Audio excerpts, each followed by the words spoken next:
to my channel, and remember this video? And remember this part of the video where I said stay tuned, look out, because this is the surprise that's coming? Well, here's the surprise! I was writing a new book, and the reason we're here, I'm currently on my bed, is because I'm going to be reading you guys Forever Power, and I felt like this is like a nice, chill, laid-back kind of video, so I wanted to film it on my bed, because it is like I'm reading you a bedtime story, like you're about to go to bed. So why not read this on the comfiness of my bed? So yeah, I'm gonna be reading you guys Forever Power. I am so excited. So without further ado, please subscribe to this channel so you become a paint blob in our paint palette family. There is something on the camera. Okay, so this is the front cover. It says Forever Power, which is the name of the book. And then this stone you might want to remember because it is a big part of this story. So, without further ado, should we get to reading?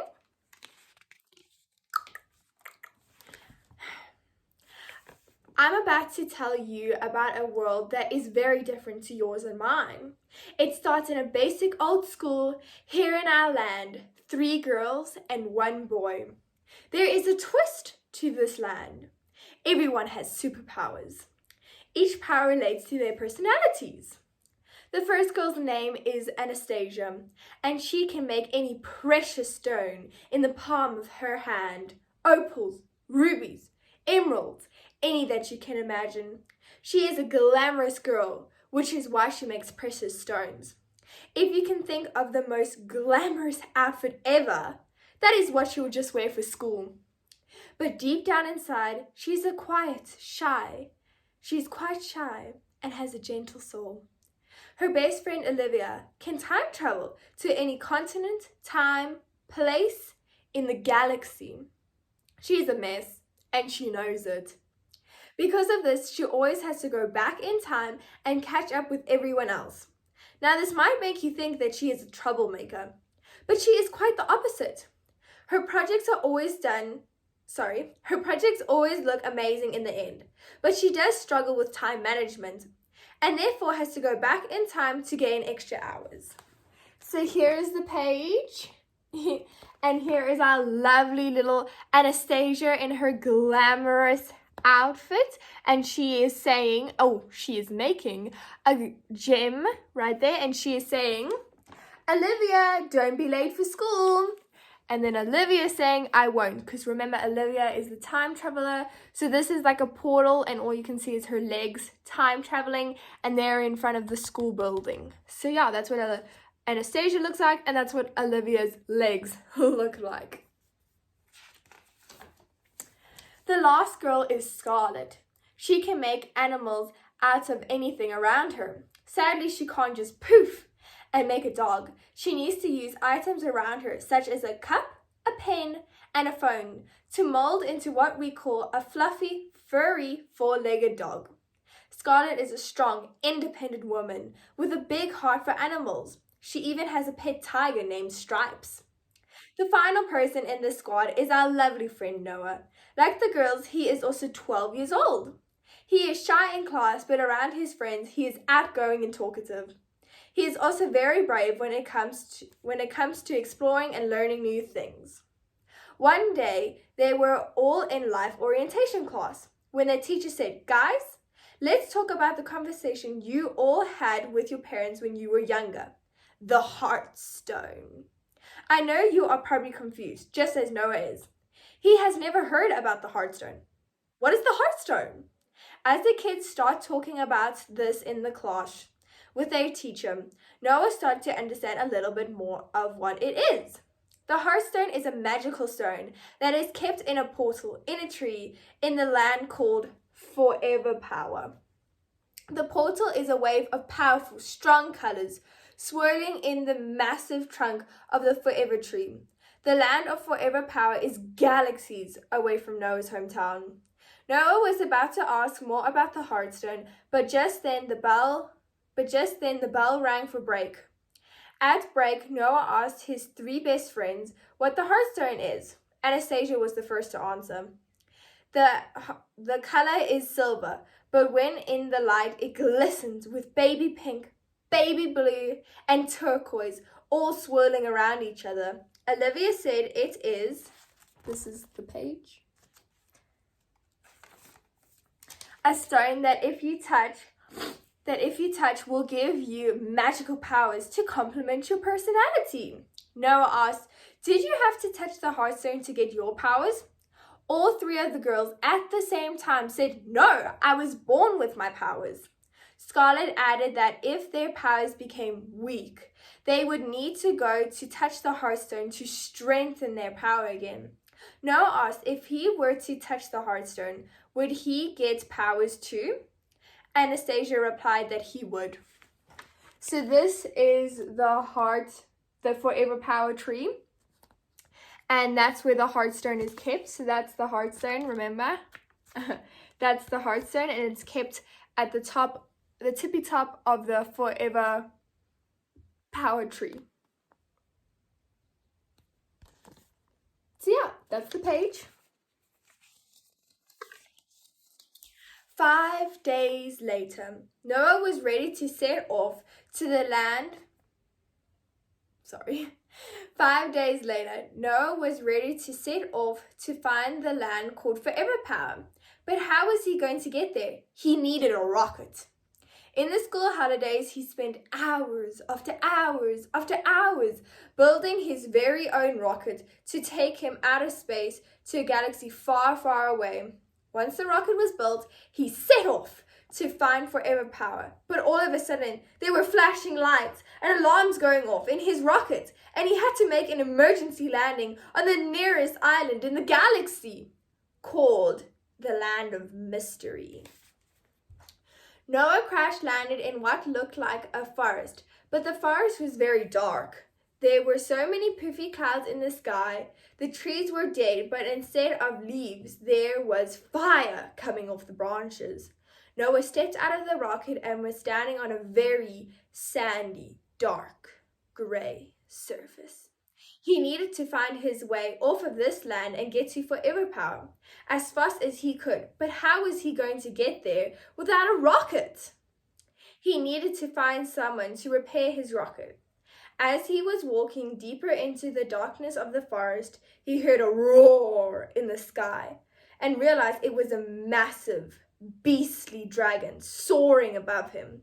He tried to get the dragon's attention by screaming and waving his arms in the air. The dragon noticed him and started zooming towards the ground at lightning speed, just inches away from crashing into Noah. So that's a picture of the Land of Mystery. So as you can tell, the trees are on fire. Well, not on fire. There is a kind of the leaves of the trees. There's so many clouds in the sky, like it says. The sky and the land is very like dark and dingy. So yeah, that's the Land of Mystery. The dragon was so close to Noah that he could see steam coming out of his nostrils. He screamed at Noah and said, "What do you want?" Noah replied, shaking, "I'm sorry to bother you, Mr. Dragon, but do you know anyone who can repair my rocket so I can get to the other lands?" The dragon replied annoyingly, "You don't need a rocket to get to the other lands." Noah said thank you quickly, as he was too afraid to ask any more questions. The dragon flew away as quickly as he came down to Noah, and Noah was left in this terrifying land all by himself. Noah learned from this lesson and didn't try to call anyone else over for any more directions. Noah has now been walking for hours and has ventured out of the forest. Shortly after this, he could see the next land. Shortly after this, he could see the next land, not too far in the distance. He was more than happy to leave this terrifying land behind. So the dragon, like the dragon said, how you don't need a rocket to get to the other lands. They're connected by bridges. So I wanted to show that here. So these are all the lands that is in this story. And I wanted to show that they are connected by bridges, as you can tell. So yeah, take a close look at the lands because all of these lands here are going to be mentioned in the story. I don't want to go into detail of them because then I'm going to be spoiling the book. But yeah. He realized that the dragon was telling the truth and that he did not need a rocket to get off of this land and onto the next, as they were connected by a bridge. He was loving the sight of the next land. It looked like a big, fluffy marshmallow. There were soft clouds in the sky with little creatures on them, eating the clouds like candy floss. As he stepped off the bridge and onto the soft, snowy land, he was mesmerized by all the cute little animals hopping around and the smell of sweet, sugary treats wafting through the air made Noah very excited to be on this land. He later realized that this land was called Cloud Paradise. All the clouds on this land were light, fluffy pastel colors. As he walked further into the land, he stopped all of a sudden as he saw a fluffy gray and white small fox. As he walked further into the land, he stopped all of a sudden as he saw a fluffy, grey and white small little fox chasing after a turquoise bunny with a backpack on his back. His first instinct, like yours and mine, was to help the little bunny from becoming lunch by becoming the fox's lunch. Noah chased after the fox that was chasing after the bunny. As he got closer to the bunny, he quickly picked it up and climbed up the nearest tree to escape the clutches of the fox. The trunk of the tree is made of chocolate, and the leaves are made out of snowflakes. I love this drawing. Oh my gosh. So this is Cloud Paradise. Here's a little bear eating some of the cloud. As you can tell, it's snowing. Here's the lovely, what's it called? Like frosting kind of land with sprinkles on. Here's the little fox that was chasing after the bunny. Oh my gosh, I love that drawing. The fox didn't see them climbing up the tree and started running to look for the bunny elsewhere. The bunny was super grateful that Noah saved him and asked, "What can I do to repay you? Give you a tour of my land? Show you where you can buy the best sweets?" Noah said, "No, it's fine. I'm on a big adventure." The bunny was very curious, and Noah could tell because the bunny was scrunching up his nose, tilting his head to the side, and opening his eyes in wonder. So Noah said that he was traveling beyond the stars to get to forever power. "How exciting!" exclaimed the bunny. "If I can't help you here in Cloud Paradise, maybe I can help you on your journey. Please, may I tag along?" Noah was very excited about having a little bunny on his travels and immediately said, "Welcome aboard, matey." The bunny introduced himself as Boots. I love that name. And Noah replied with, "Nice to meet you, Boots. I'm Noah." As Noah and Boots were walking off the land, Noah turned and waved goodbye to the land and all the cute, cuddly animals that lived there. They crossed the bridge to get to the next land. On the other side of the bridge, they saw huge trees, 10 stories tall. There was a river next to them, but for Noah, it just looked like a little stream in between the rocks. Flowing down the river was a little pixie in his little canoe. Noah was trying to warn the little pixie because he saw that the river went off the side of the land and fell down, down, down. But the pixie didn't hear Noah and went off the edge of the land. Instead of the canoe going down like the water was, the canoe and the pixie started flying upwards and back onto the river. The pixie met up with his friends on the side of the stream, and they all high-fived one another, saying, "Me next! Me next!" Noah was quite confused about why they wanted to canoe off the side of the land, but just kept on walking on with Boots. As they were walking, Noah noticed the trunks of the trees had tiny little doors in all shapes and sizes on them, and by the little doors there were shining blue windows. One of the pixies was wearing a long, flowy, ruffly dress that was blue and green, came up to Noah and Boots, and she asked, "Welcome to the land of pixies. What brings you to my home? Would you like to explore? Boots explained their whole adventure of getting to the Heartstone. The pixie said, that is a very, very dangerous quest that you are on. But I presume you are wanting to go to the next land. Noah said, yes, that would be great. The pixie put out her arm and said, that way. Boots thanked her and set off on the path, but he started to get hungry. Sorry, I'm rubbing my stomach. You can't even see. Oh my gosh. Boots thanked her and set off on the path, but he started to get hungry. They stopped at a little market where one pixie with a polka dot apron on was selling cupcakes. Boots hopped over to buy himself a nice whipped cream buttery cupcake. So here's the little pixie that was showing them which way to go to find the bridge. And if you can look in the trees, you can see like there's a house with a little plant, there's a house with a little sign, and then all the little windows all about. And here's the pixie with the lovely big flowing dress.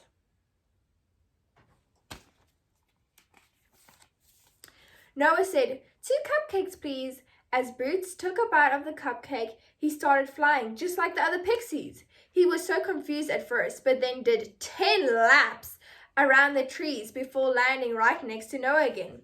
Noah didn't feel like flying, so he put the cupcake back on the stand and kept on walking. As Noah and Boots were coming up to the bridge, they saw the next land ahead. Noah said that he needed to turn around to get to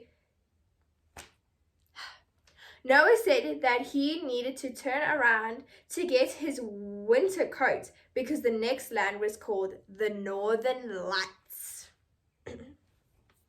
Noah was walking over the bridge and immediately felt a cold, icy breeze. But the plus side is that as he put his footprint in the snow, a wintry coat, long socks, and layers started appearing on him, and Boots got a little beanie with, of course, 2 little holes for his ears. Boots pointed at an igloo, and the 2 of them started running towards it to get out of the wind.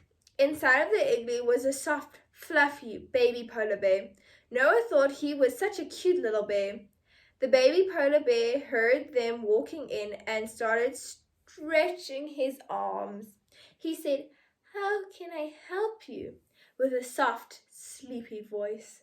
Boots asked, "How do we get to the next land?" The little polar bear said he didn't know how, but if he started singing to the sky, someone will come and help you find your way to the next land. Boots and Noah thanked him and let the little polar bear go back to sleep. Noah started singing the first song that popped into his head, to the starry, deep, blue sky.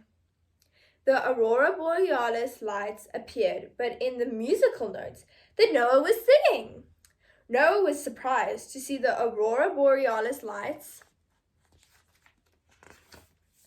do that, but now that he had sung, someone should come up to help them. Noah and Boots started looking all around, left, right, up, down. But no one was around. It was just an endless pile of snow. So Boots said to Noah, "How are we going to find our way out of this land?"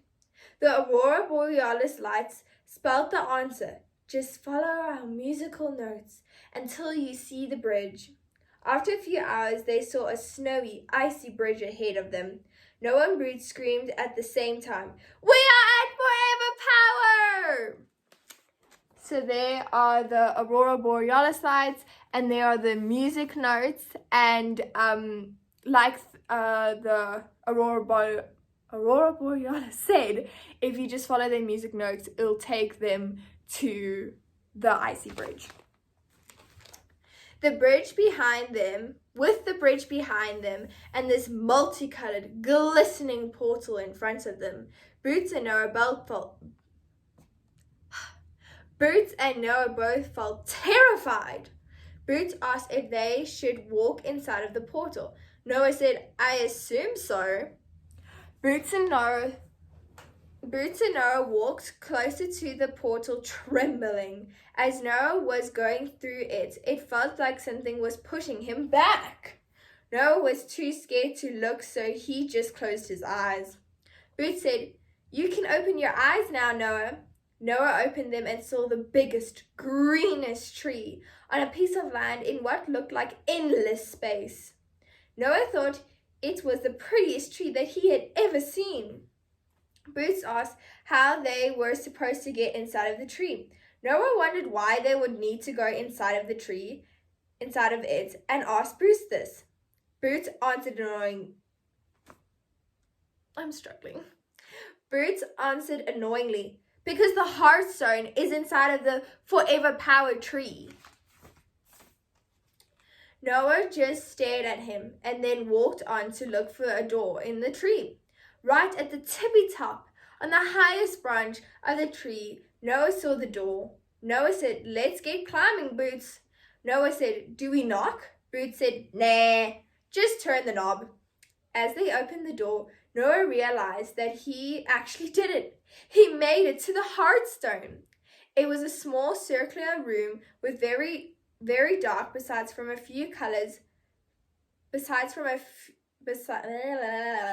it was a small circular room, very dark, besides from a few colorful crystals poking out from the room here and there.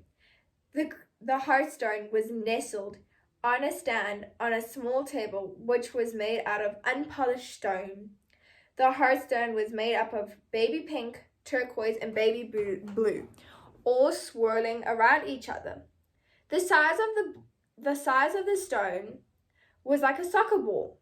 Noah was yet to realize that the stone only had one more power left to give, but Boots already knows this. The power is released by touching the stone. So there's the hearthstone nestled on a rock, and then here are the few little crystals that are around the hearthstone that is making the circular room kind of look a little bit brighter.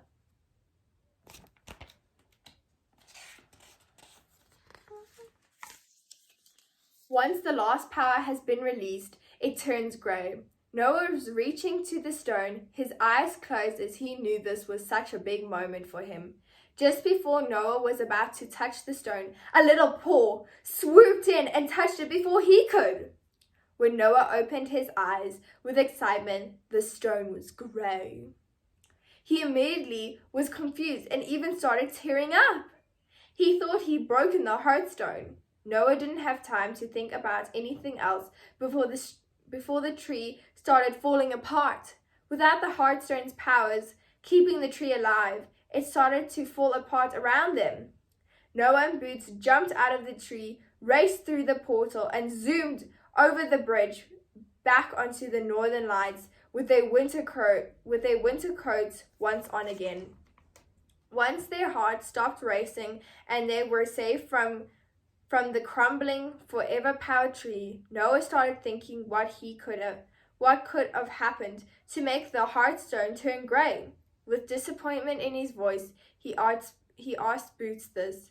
Boots replied with a scarce tone, "I just don't think you're a pair of hearts." Noah knew that this couldn't be true, but instead of asking more questions, he decided to keep quiet, so he knew that Boots just wouldn't tell the truth. So, reader, you remember at the beginning of the story where the fox was chasing after the bunny? I bet you thought that the fox was trying to eat the bunny, but actually the fox was trying to get something that the bunny had stolen from him. Yes, he was a very naughty bunny. Boots is the villain of this story. Boots stole the last power that the hearthstone could give, stealing the power from Noah. This gave Boots the power to create storms. Boots returned back to his home to use his new power for evil, to destroy his land and rule Cloud Paradise. Noah returned back to Earth, back to his city, and back to school. As he returned to school, he saw Anastasia, Scarlett, and Olivia. They were so eager to ask him what his new power is. He looked at them sadly. Olivia said, "Did you not make it? Did you not get a power?" Noah replied, "I did make it, but I didn't get a power. I actually broke the Heartstone. It turned grey when I touched it." The girls were beyond stunned. Scarlett said, "Did someone else take the last power before you got there?" Noah said, "No, the stone was perfectly fine when we arrived." The girls answered together, "We?" Noah replied, "Yes, I was there with a little bunny named Boots." Anastasia asked with concern, "Did the bunny touch the Heartstone before you and steal the power?" Noah was starting to think back to that moment and said, "Oh no, I think he might have." Noah was upset that after all that time together, he couldn't believe that Boots had betrayed him like that. But there was nothing he could do. But there was nothing that Noah could do now, as Boots was galaxies away. But that doesn't mean he couldn't brainstorm to find a way to find Boots and to stop him. The end. And then on the back, it just says August 2023. So yeah, that is Forever Power. So what did you guys think? I think compared to all my other stories, it is a lot younger. And the layout of the story is very different. Even the size of the book is quite different from my other stories. And yeah, but I loved the plot twist of how the bunny became evil, Boots. And I loved just imagining all the little lands. And I loved just writing the whole story, coming up with the whole story. So hopefully you guys enjoyed listening to the story, and I won't keep you any longer. So thank you for watching, and I'll see you in the next one. Bye guys!